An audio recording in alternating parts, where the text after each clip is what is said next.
Hey guys, how's it going? This is Boz and I'm here with Cliff. And this morning we were talking about fear and how much that is basically one of the biggest obstacles when it comes to growth and excelling in your business. And Josh agrees too. We were talking about it in depth. And one of the things that we noticed is repeatedly with people that are killing it is simply that they are able to come to some level of acceptance and willingness in dealing with fear and moving forward. And so this video is going to be a breakdown of how to fail gracefully. And it's kind of off the cuff. We put this together and we invite feedback moving forward. Cliff, you want to add anything? Yeah, so one of the big reasons we're doing this is because a lot of students are getting stuck. A lot of times they know what they need to do, they know the actions they need to send out, the invites they need to send out, but something holds them back, something causes them to overthink or get anxious or just generally not move forward. And so what we're trying to do here is address that directly, and so that students and people can move forward and take action in spite of all these emotions that we can experience. Okay, so let's go ahead and hop into why this is important. And the first one is because the fear of failure is just causing people to get stuck. And it's people are essentially not even starting Because of that fear. because of that fear. Right. A lot of times people want to get everything perfect. They just want to see, from start to end in their mind before they can get started. And it's impossible when you haven't done something that's totally new. There's just things we can't figure out in advance. And so this is a big reason why. It's because people are getting stuck. And sometimes students even fail to take action. We have some students who go through the 8 weeks without taking any action. And when we check in at the end, we're like, well, why didn't you do anything? Well, because, and they give us all these excuses when really it was the fear that held them, got them stuck. Right, so they might go through the entire course and only have 200 connections on LinkedIn, which obviously is not going to get them very far. So that's the other thing is not only is it impossible to, map out everything beforehand, it's just fear is never going to go away. And that's the thing is that we're going to be dealing with varying degrees regardless of it throughout the rest of our lives. And it's kind of like we need to find a way to get comfortable with being uncomfortable. Exactly. And turning challenge and adversity into something that is an advantage and pointing in the right direction. So, yeah, 100%. Everyone has a fear of failure, and in our opinion, the secret is learning what to do with those emotions. So, anything else before we go on to cause of fear? No, I think it's good. It's important to address this because we all have it, and it's never going to go away. Mm-hmm. So sometimes people make a mistake that they have to first get rid of the fear of failure before they can take action. And that's not true. You're always going to have it to varying degrees throughout the rest of your life. And so our focus is, okay, since we're going to have this with us all times, what can we do with it? And how can we understand it? How can we accept it and move forward? Right. And so as a next step, let's go ahead and take a look at the cause of fear of failure. And the obvious one that we hear over and over is worrying about what other people think. All the time people say, hey, be your authentic self. Don't worry about what other people think.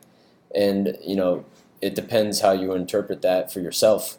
But I know for a fact that if you are obsessed over the perceptions of what everybody else is thinking, how is someone going to interpret this headline or this messaging in my thing? Is it perfect? Or are there grammar Nazis out there? All this stuff. It's like, who gives a shit? Just take some imperfect action and get over what other people are thinking about you.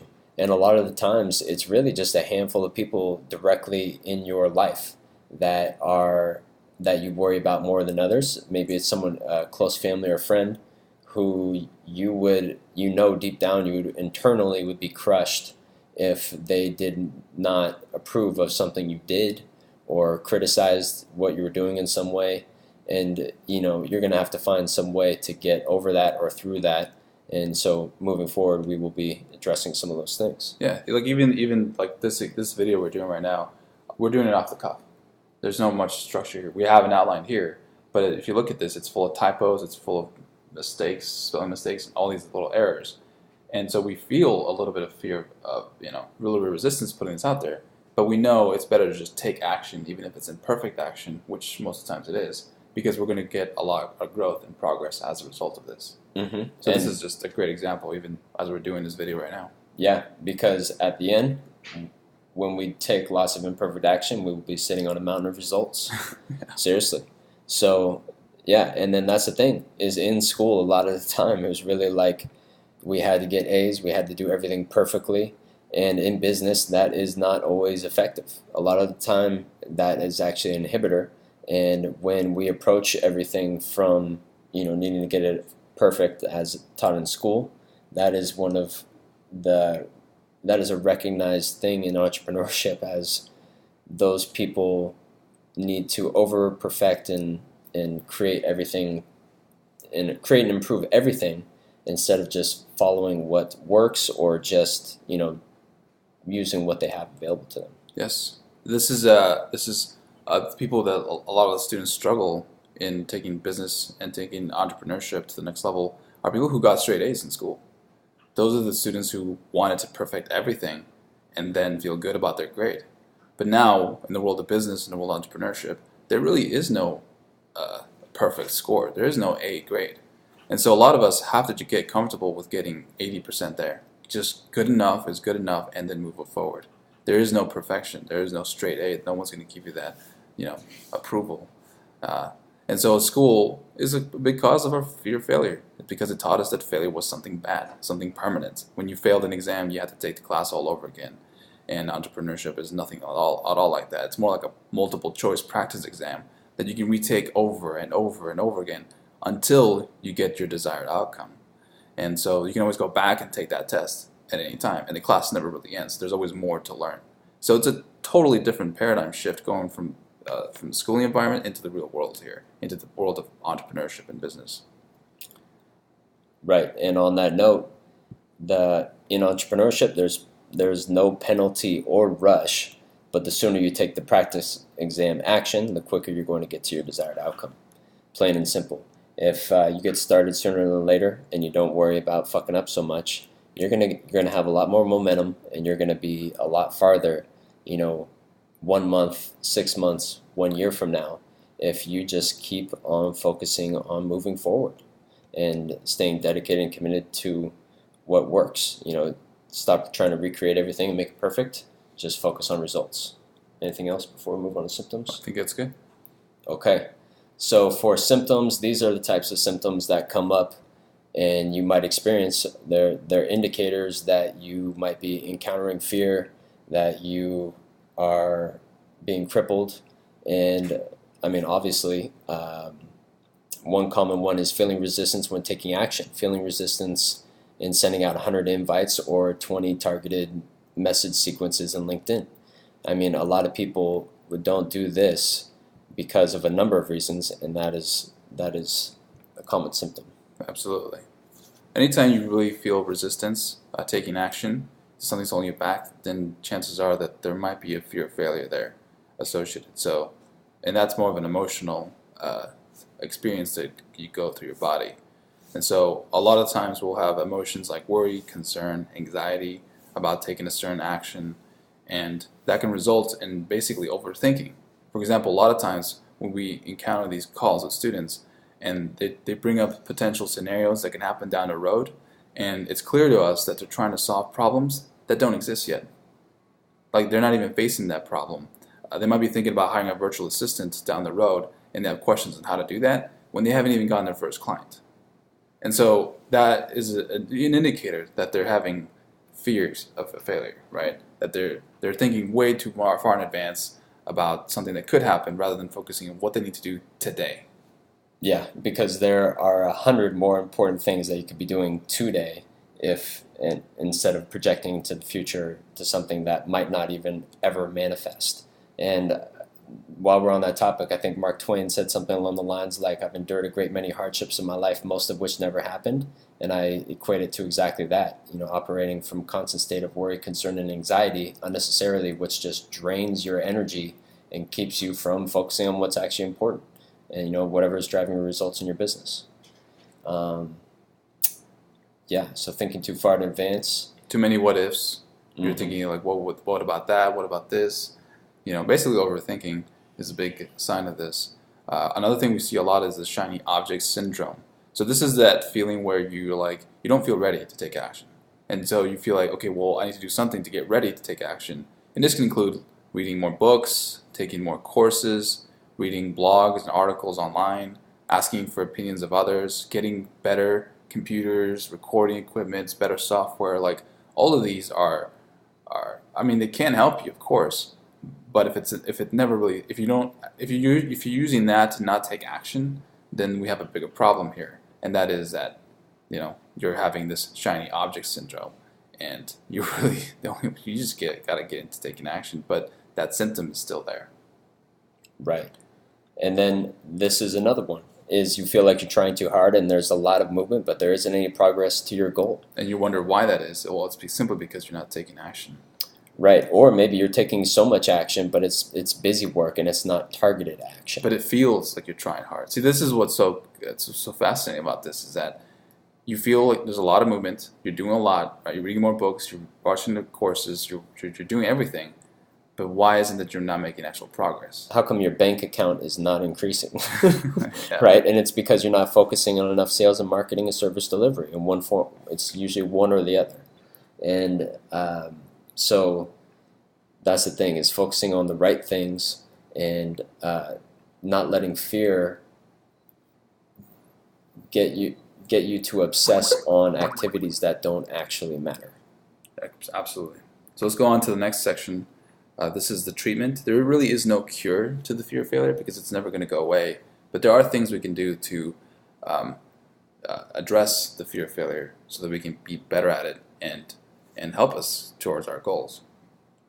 Right. And that is kind of rooted in changing your belief, understanding about it, and somehow getting when you experience things like shame, guilt, fear, get them pointed in the right direction and finding some ways to move forward and to accept it and to get it to work to your advantage. And so we say here, what if it was like a breath of fresh air, where whenever you tested and failed at something, you don't really perceive it as a failure, but it's more like something that is just like, oh, okay, well, I learned there, I'm going to pivot and shift and use that to my advantage and not do that again, right? And there's so many different ways that you can make it work to your advantage and make it feel not as difficult. Well, not as like dying. I think a lot of us equate failure with dying because our plan didn't work out. And so we get attached to that, our little plan here, it didn't work, we failed, and we experience feelings that are close to death. Yeah. And so what we want to do is flip that around and say, every time you fail, wouldn't it be great if you actually felt good? Because this means you're going to learn something new. You're going to experience a new growth, new progress. Like failure is, what we're trying to do here is one way to treat the one way to treat the fear of failure is to turn it into something good. And it's all based on your perception, how you see it. And so what we're trying to do is, what if we can see failure as something good? Because it means that you're going to experience growth and progress, and you're going to have to experience a lot of failure as we go through all this, especially if this is something that's new to you.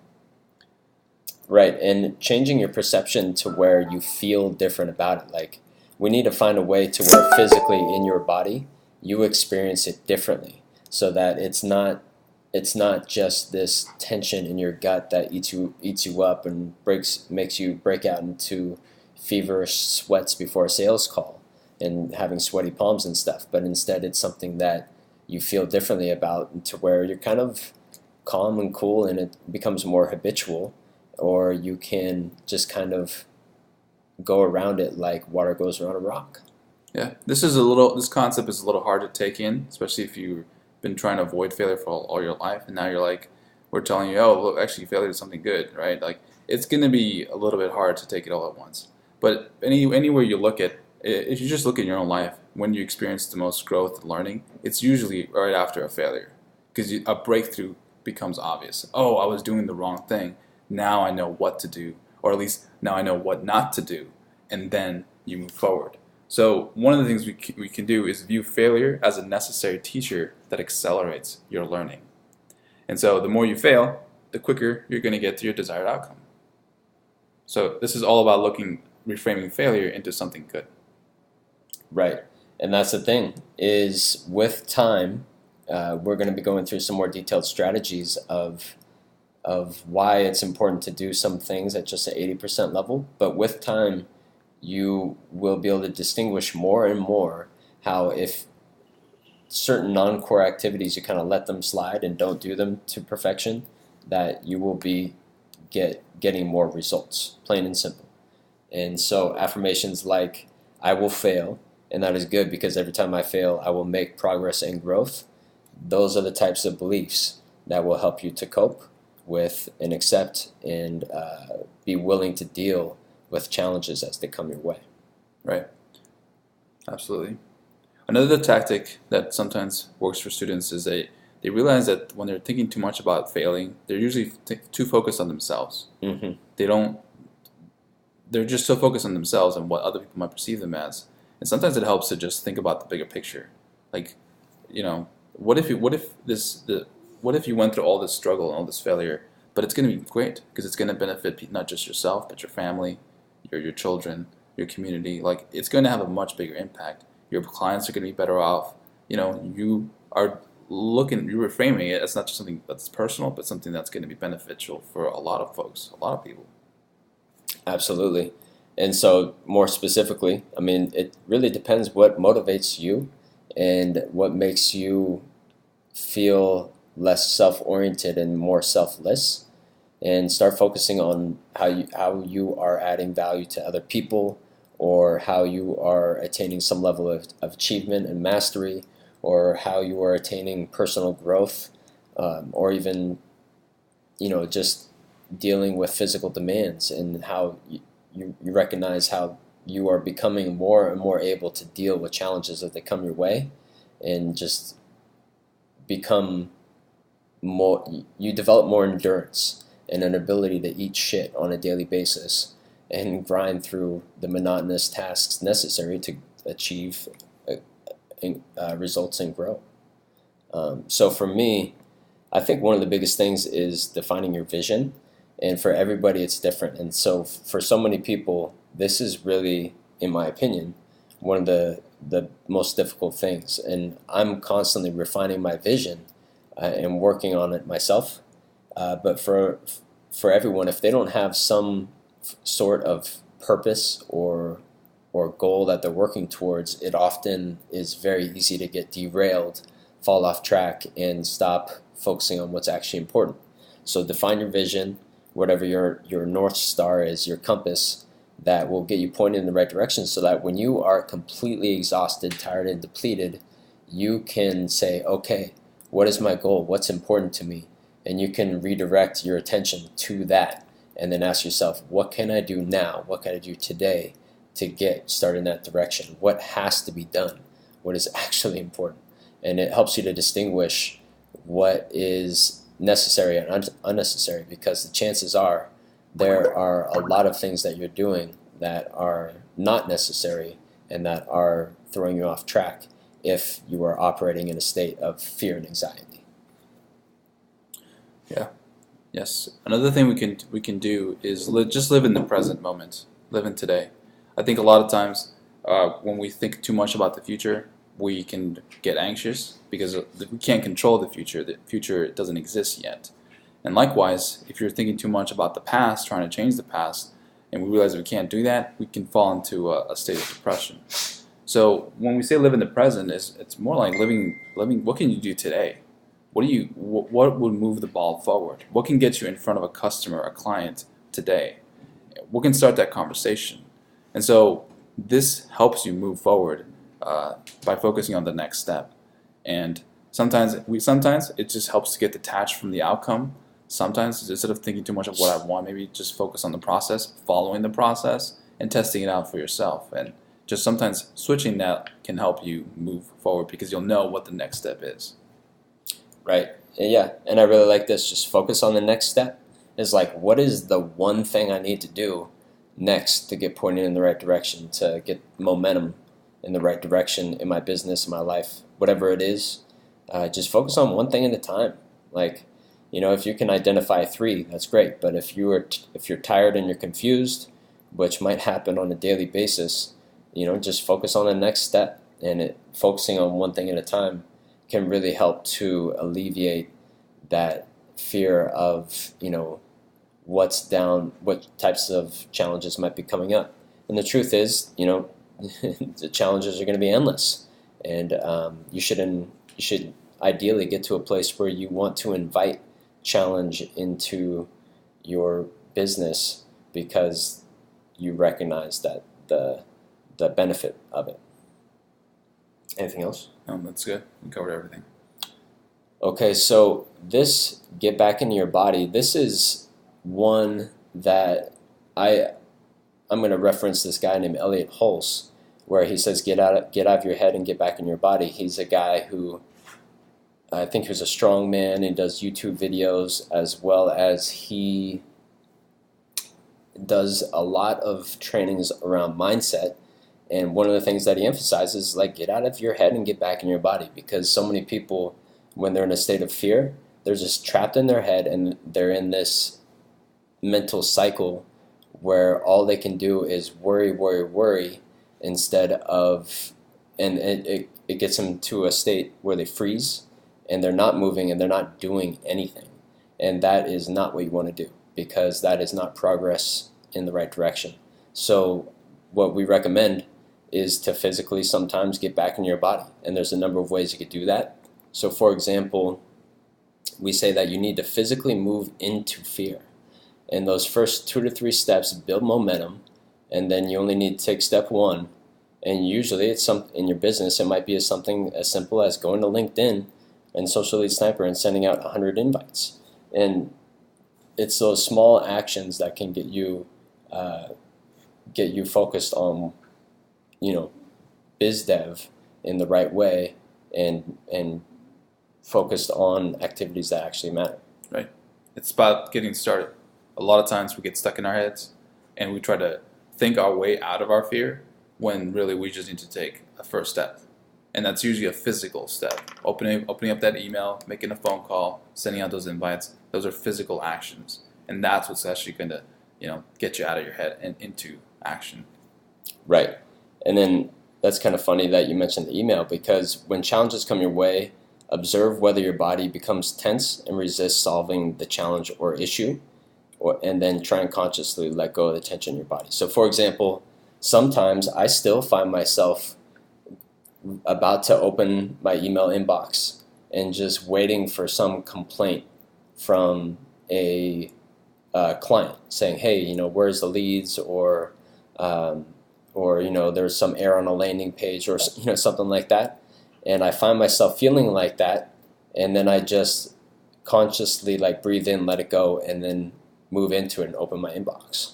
And I just let go of that fear and try and stop looking for that complaint email in my inbox every day. Yeah. And then there's another one, breathe into your lower abdomen.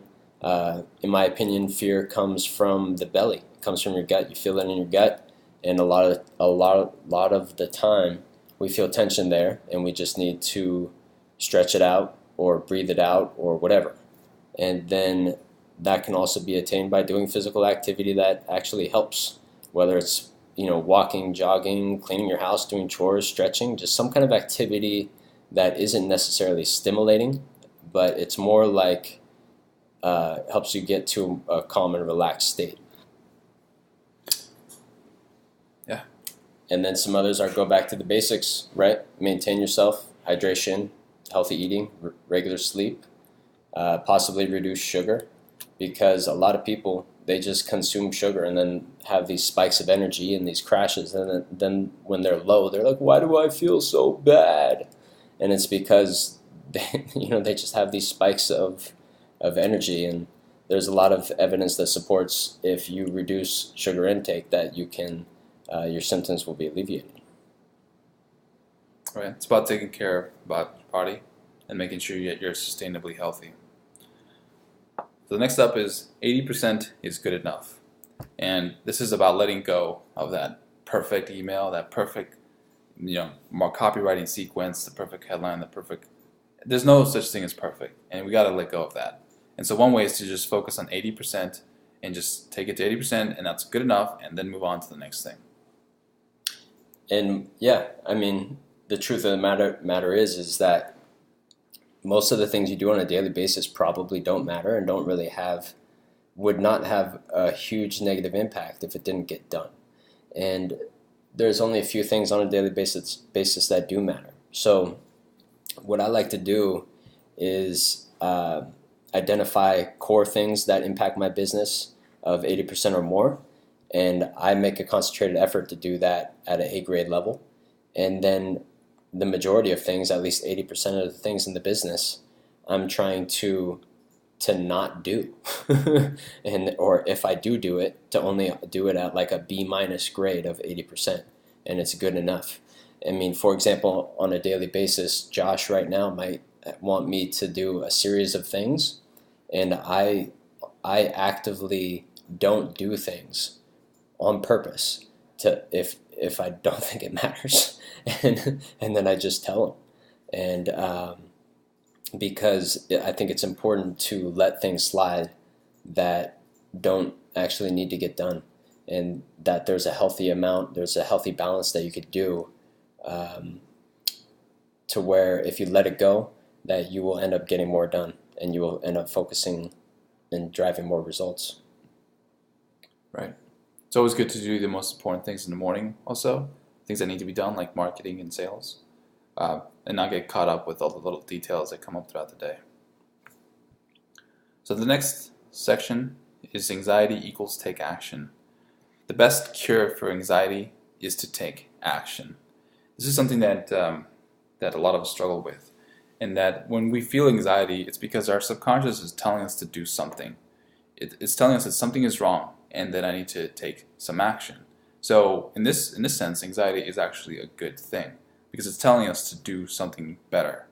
And whenever we don't take action, whenever we get stuck in overthinking, later on that day, anxiety is going to ask us, hey, so did you do what I tell you to do this today? And if you're like, no, I didn't, I had to do something else, well, then what's going to happen is anxiety will actually get louder, and it'll get stronger, and it'll become a bigger part of your life.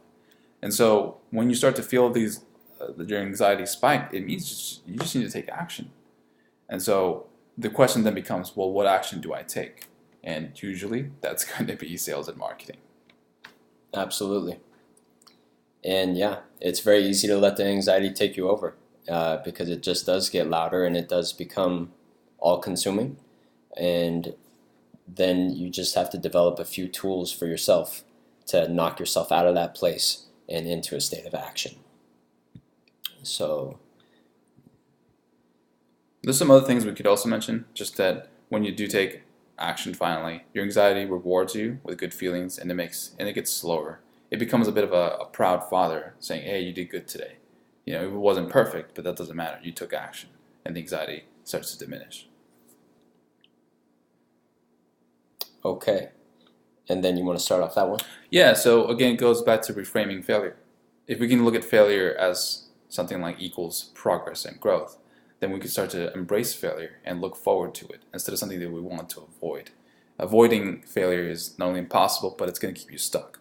And so one way to look at failure is as an education, right? Like every time you fail, you end up being better because you'll quickly learn what doesn't work. And you'll be able to take a more educated, informed approach when you try again. So in the end, you're better off than when you started because you failed. So I can continue doing this, but we're just trying it in different ways to see what's going to work for you. So if that doesn't work, what about this? Failure is good because every time you fail, it means that you're going to experience growth and progress. It might be a little bit painful, but it's going to be worth it because that progress and growth wouldn't be possible otherwise until you had failed.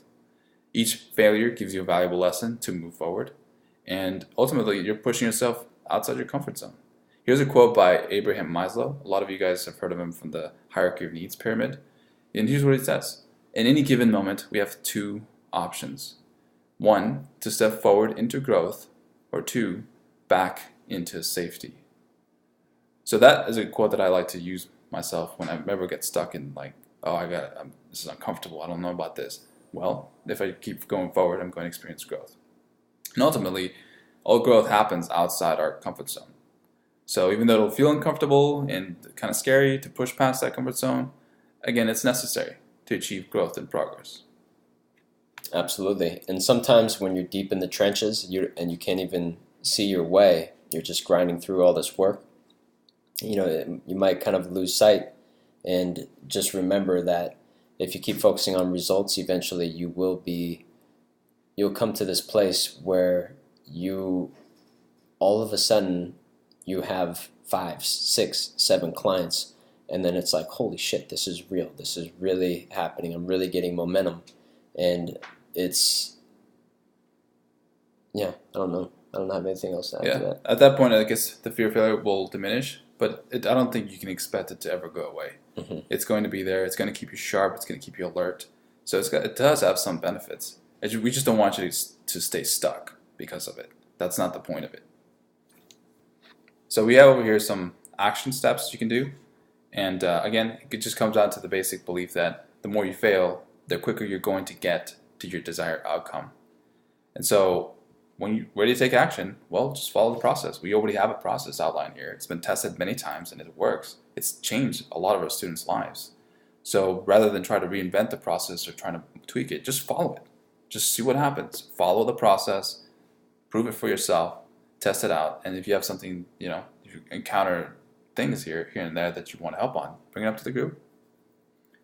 And ultimately it comes down to, again, focus on what you can do today. Usually that's sending out 100 invites, sending out 20 targeted messages, getting in front of a customer.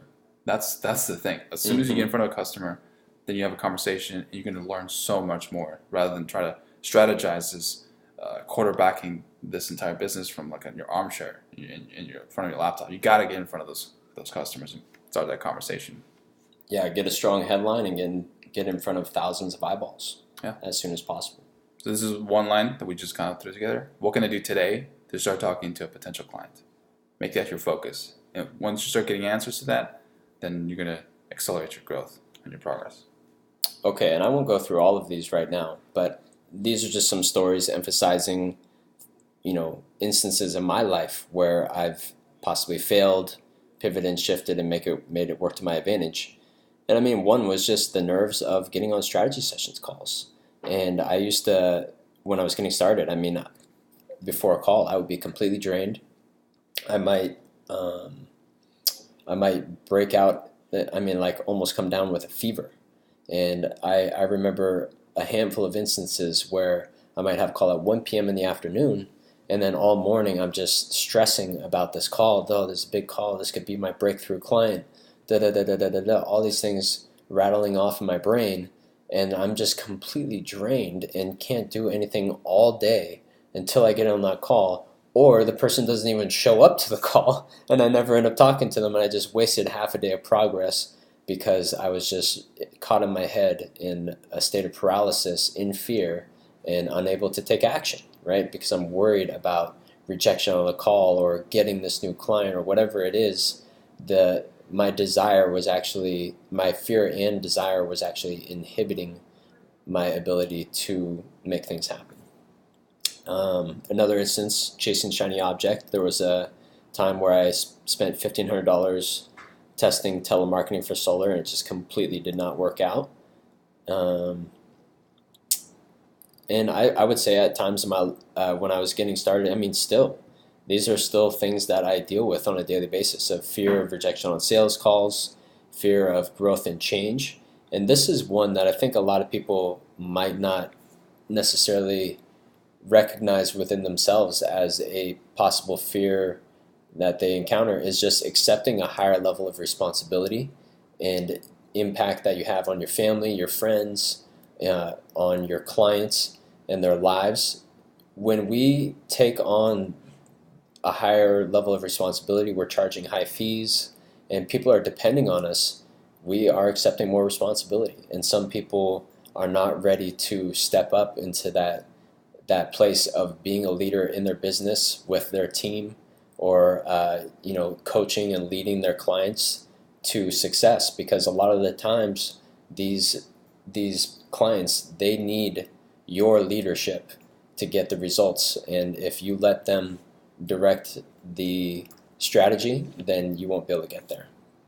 And then, yeah, I've even spent 7 years rebuilding a sailboat and working on all these projects that ended up not mattering, and we just said, fuck it, and let's go sailing. So those are some stories, and then here's some quotes to wrap up the training. And Cliff, you want to take it? Sure. This is just something we pulled. Again, we're trying to find ways to reframe failure. This is a quote we like. This is, the master has failed more times than the beginner has tried. And this is, anybody who's mastered anything knows that, yeah, there's a lot of failure, but that's a part of it. It's part of the process. Here's another one we found. Michael Jordan. He's been known for missing like thousands and thousands of shots. And I don't know if what was his career like average? Was it like 50% or something? Like, yeah, supposedly he made 50% of his shots, but he still missed 50% of his shots. And right. It amounted to like 9,000 or more shots in games that he missed. Right. So, I mean, if that was a school grade, he would get an F, right? 50%. That's all he made. But guess what? Michael Jordan is a legend. He's an icon. And here's a quote we like about him. I failed over and over again in my life, and that is why I succeed. Okay. And here's that Mark Twain quote, kind of mentioned a little bit earlier. I am an old man and have known a great many troubles, but most of them never happened. So freaking true. And on that note, a lot of people, I believe, they think that if they're not worrying, and if they're not, if they're not worrying, then they actually are fearful that it's as if they don't care. And that's not always true. And it's very easy to cross that into that realm of worrying too much to where it becomes ineffective. And that's exactly what this quote illustrates. Okay. So we hope you guys found this useful. This is how to deal with the fear of failure, something that we're going to have for the rest of our lives. And here's some useful strategies, and we hope you get a lot of value out of this. Yep. And I think in summary, it boils down to finding a way to change your perception and feeling about what failure is so that you can learn to fail gracefully. Exactly.